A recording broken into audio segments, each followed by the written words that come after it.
Berapakah bilangan negara anggota ASEAN? 10. Betul. Osom. Sun.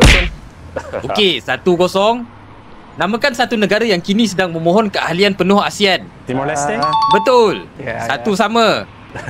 Apakah negara kedua terbesar di Asia Tenggara? Myanmar. Betul.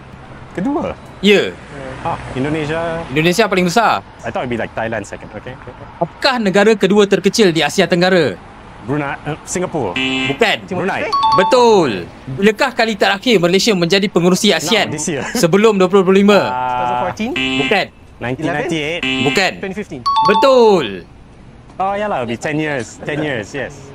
Makes sense. 3-2. Apakah sungai terpanjang di Asia Tenggara? Sabah. Mekong. Betul. Okay. 3 sama. Negara Asia Tenggara manakah yang tidak pernah dijajah? Thailand. Betul. Yes. 4-3. Yes. Apakah haiwan kebangsaan Thailand? Gajah. Betul. 5-3. Fikri menang. How?